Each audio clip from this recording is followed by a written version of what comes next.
Hello again, everyone. Welcome to Choices Finding Your Joy with Paula Vail. And I am sharing with you today just an amazing young woman.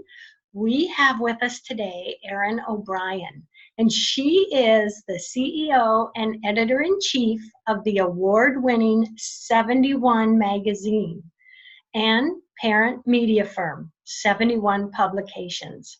She has 13 years of experience in media and publishing, beginning as a freelance writer, editor in 2006, and ultimately leading editorial teams of up to 7 publications simultaneously.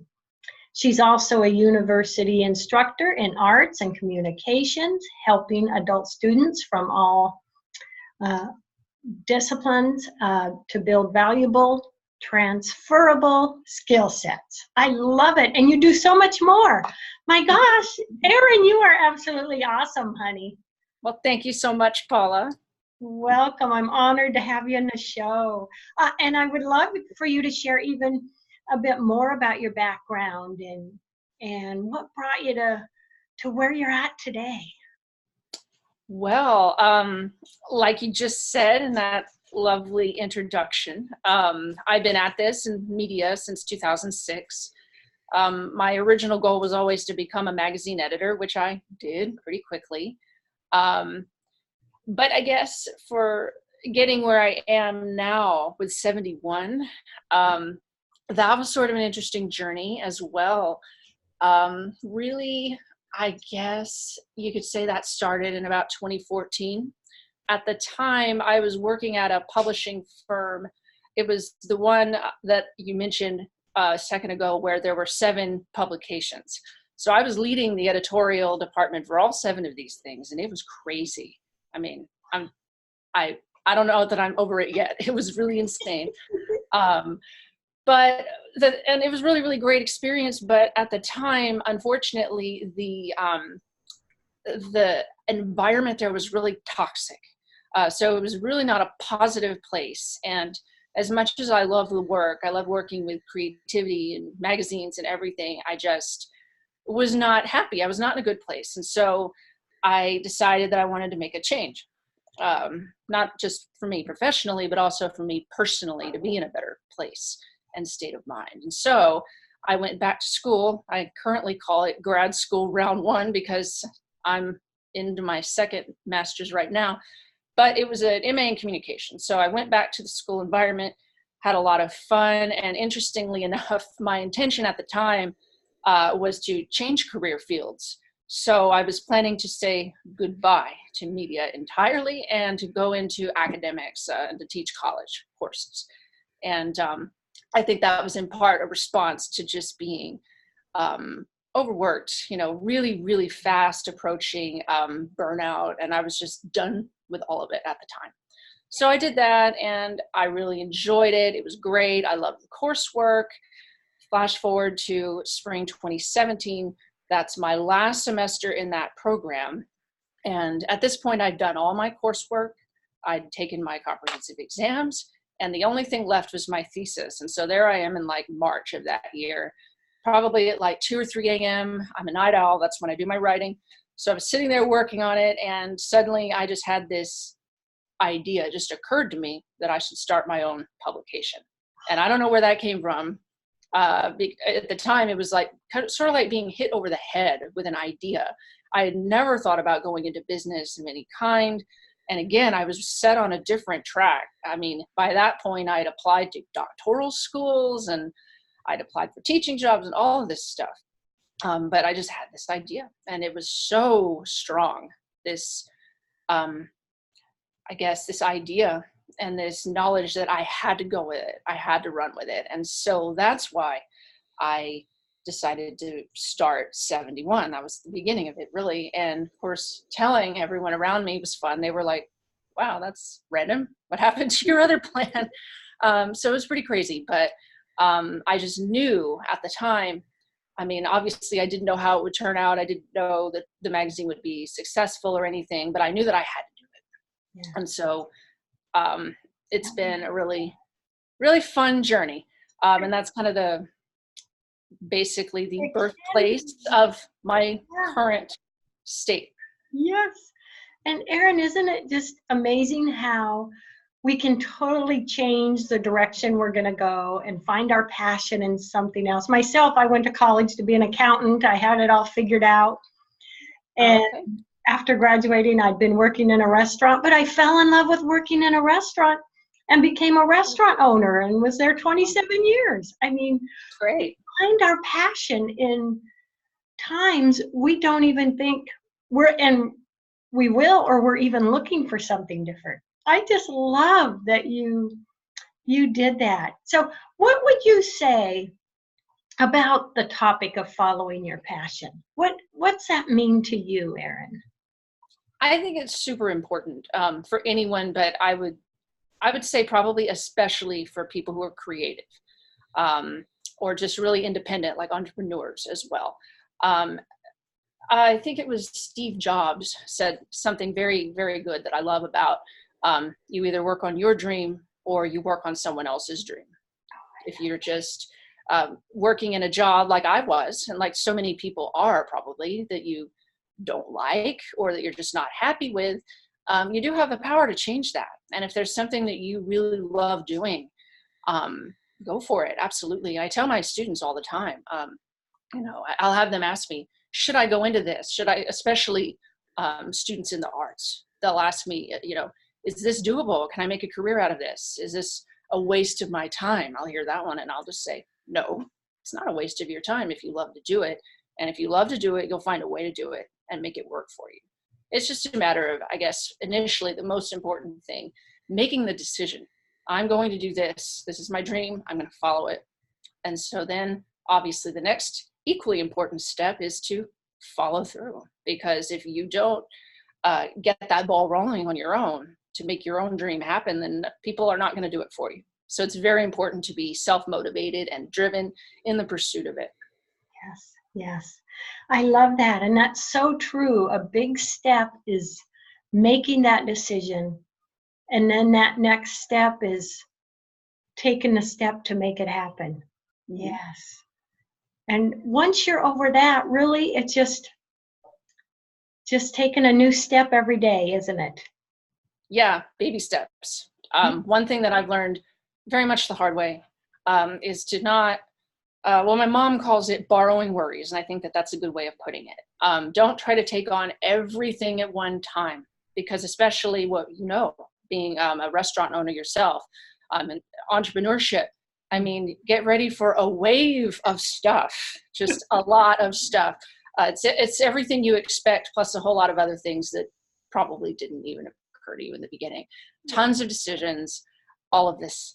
And so very much what helped me, and also my amazing core team from day one, was just taking it one day at a time and not worrying about, oh, what are we going to be doing in 5 years or even next month? I mean, just focus on what's in front of you, handle that, and then move on to the next thing. That, first of all, I think it's a much more productive way of working, prioritizing your time, but also it helps very much deal with stress, which is also really important.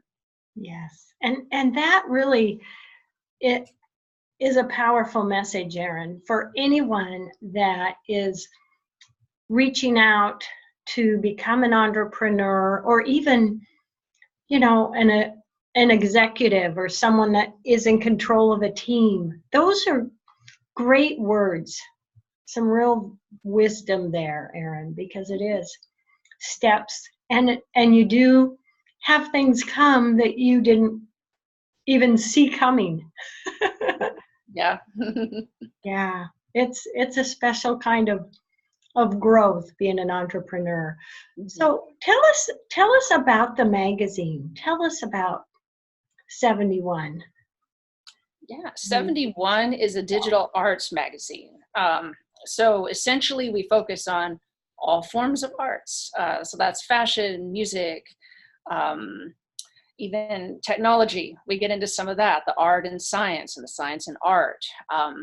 Design. We love photographers. We work with photographers from all over the world. I mean, it blows my mind, some of the things they come up with. They're just so creative.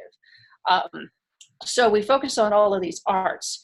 And really the goal is ultimately, I guess, to be, excuse me, to be inspirational. People, I believe, personally, my team believes that you should be inspired by positive messages and creativity that's just great. I mean, there's so much negativity in the world, unfortunately. There's a lot of horrible things that you can see, and anytime you look at the news, any day of the week. But, you know, why not focus on some of the things that humanity is doing that are absolutely amazing? And the world is amazing too. I mean, we love nature as well. So in putting all of these amazing things together, ultimately we like to think of it as a journey. Our little catchphrase is the art's less traveled. So we like to look at really cool things in new ways, and also bring awareness to some of these artists from, again, all over the world who are doing the same thing and are kind of in a complementary place with us, if you will. Yeah. And so that's kind of what we're about in terms of our content and our vision.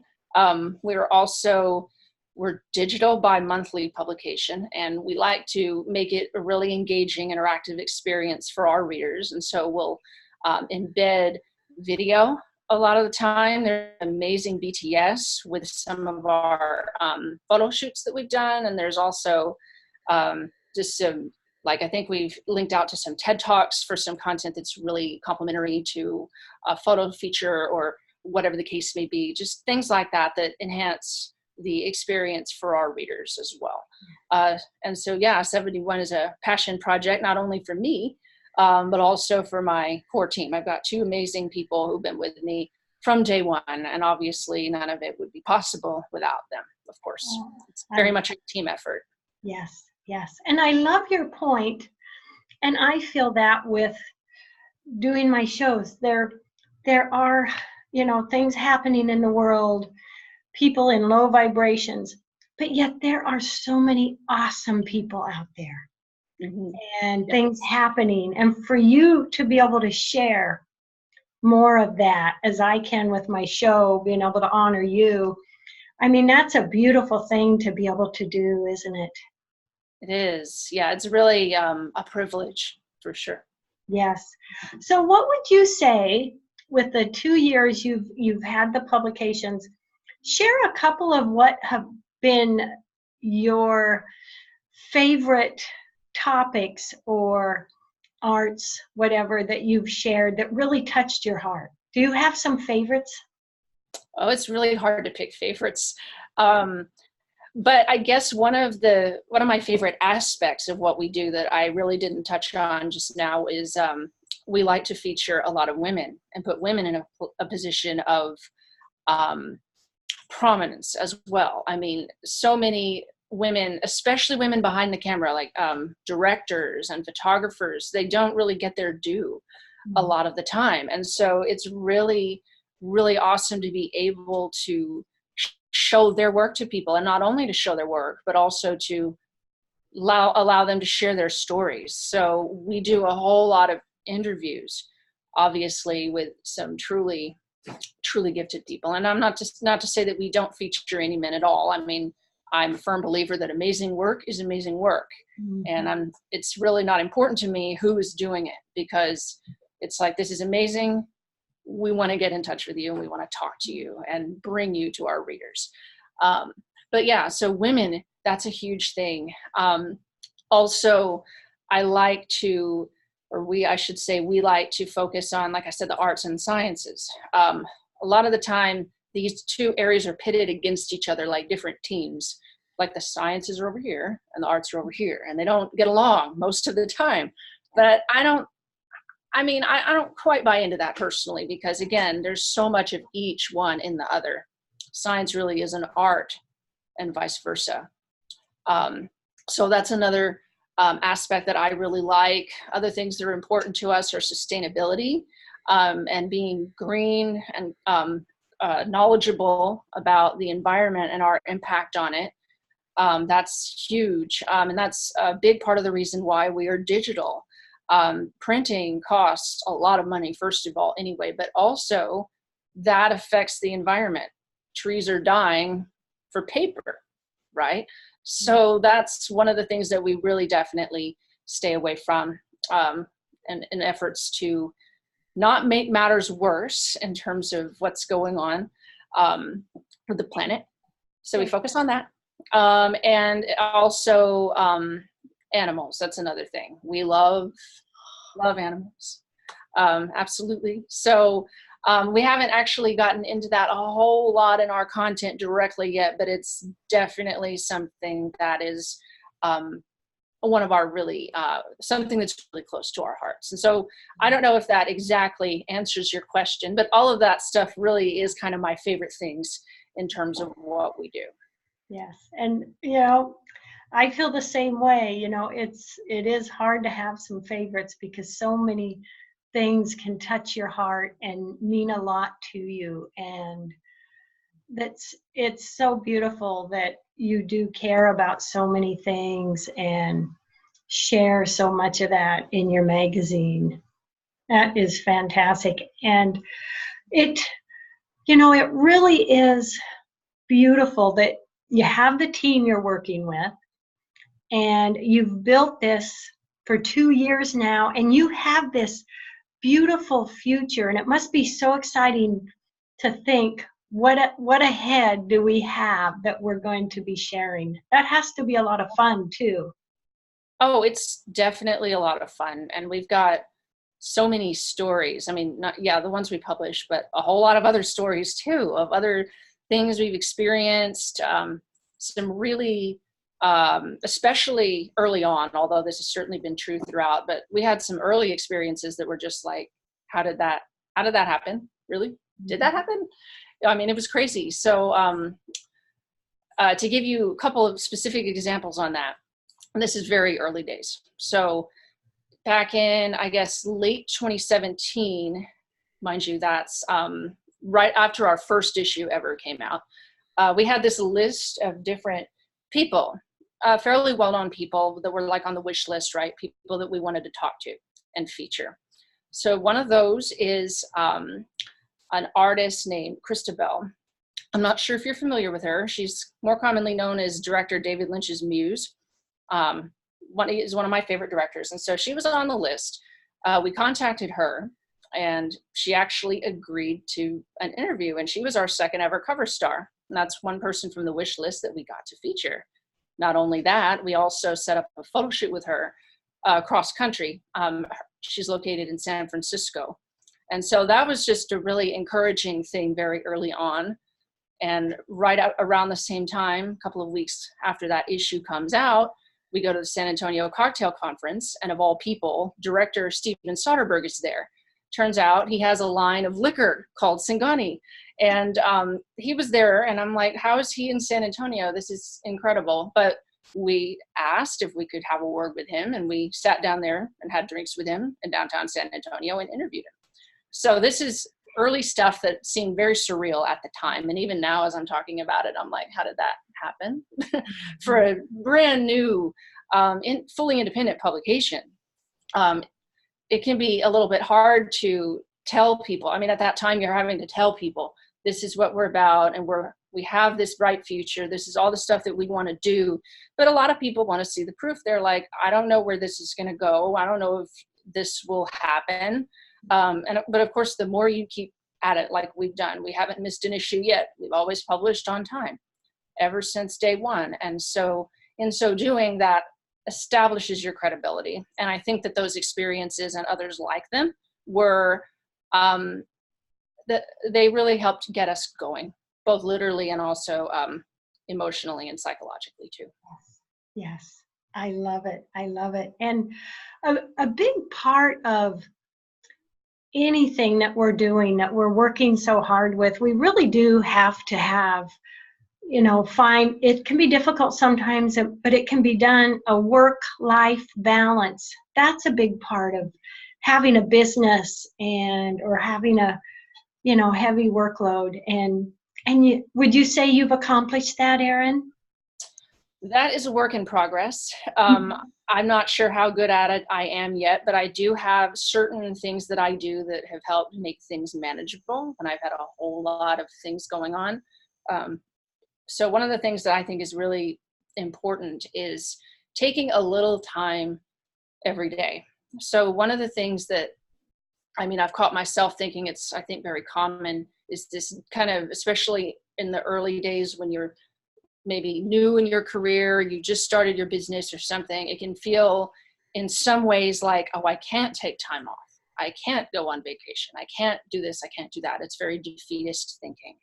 And it's rational. I mean, if you have a mountain of work, it can absolutely feel like I really shouldn't walk away from this. I really should sit down and knock this out.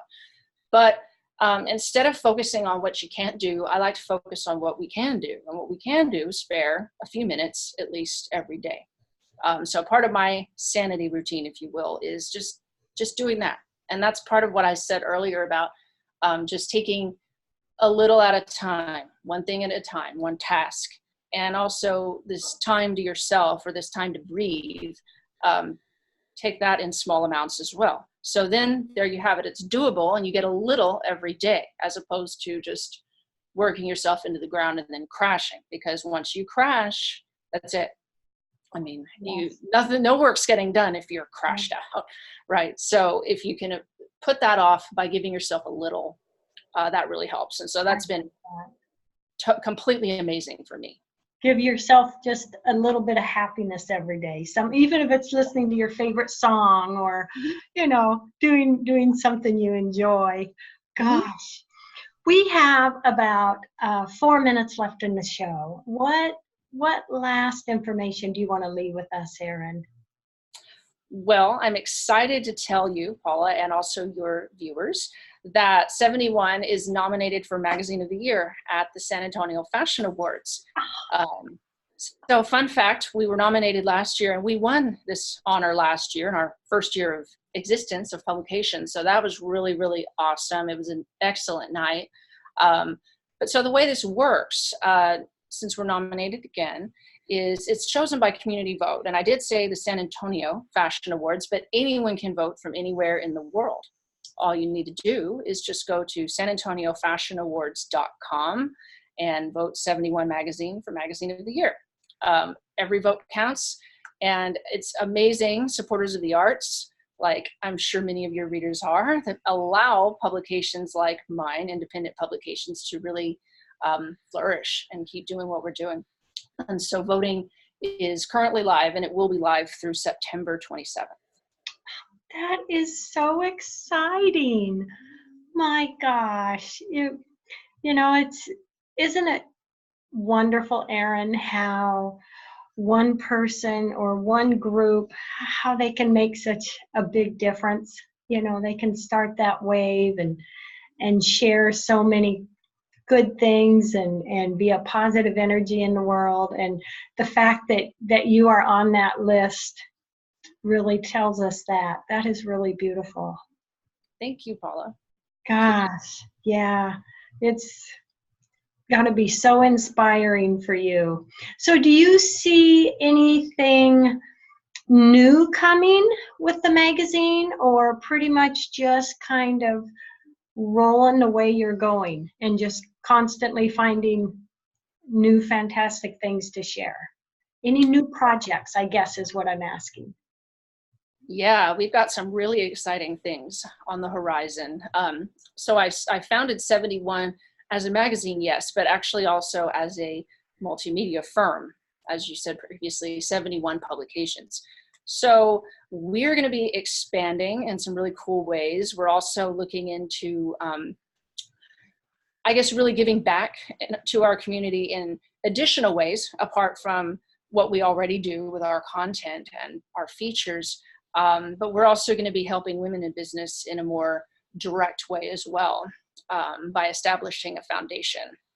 So that's something that we're looking at probably after our voting campaign is over. That's more like 2020 for next year. But I'm really excited to get started with it because it's sort of like a blending of my worlds. I'm still in academics, but I'm also in media. And so having seen all of these different things within business, and especially for women in business and women in media business, to be more specific, there's definitely a need to be filled there. And so we're really, really excited about that.